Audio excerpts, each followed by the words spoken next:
Welcome back, everyone. I thought with this video today I'd do a couple things. One, maybe put together something you could serve at a Halloween party.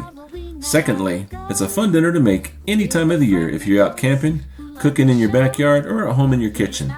Super friendly for kids to help you build these personal pizzas with a spooky twist.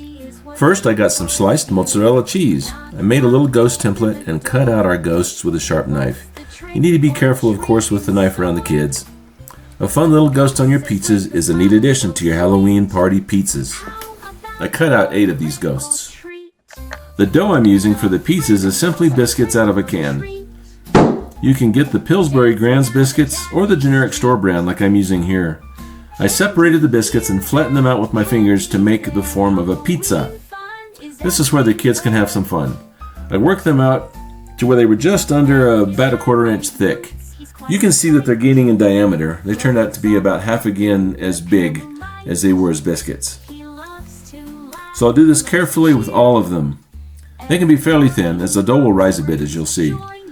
I found a jar of sauce on sale, but you can use whatever pizza sauce you'd like. I found some little pepperonis that were perfect for these mini pizzas. They're pre-cooked, so you don't have to worry about internal temperatures.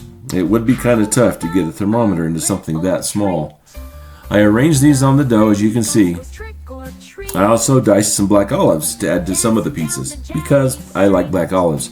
You can use whatever toppings you'd like: Italian sausage, pineapple, and Canadian bacon. The list is almost endless. Hold off on putting your cheesy ghosts on your pizzas until they're just about done cooking. You don't want them to melt into some unrecognizable goo. Otherwise, you can add the cheese now. This is something quick and easy that you can do at the campsite, and again in your backyard if you're having a party, or in your kitchen. I bake these in a Dutch oven for 20 minutes at around 400 degrees. You can bake these on a cookie sheet in your kitchen oven, again at 400 degrees for about 20 minutes. Make sure you spray a little cooking oil on your cookie sheet first. Again, if you're having an outside party, it's fun to have a fire going. It's the end of October and things are cooling off in the evenings. Cooking these over coals just adds a little bit more fun. Here's what they look like when they're done. A spooky little pizza. 1 per person, cook as many as you need for your dinner. Nothing fancy, but they're easy and lots of fun, especially for the kids. They taste great. Give them a try.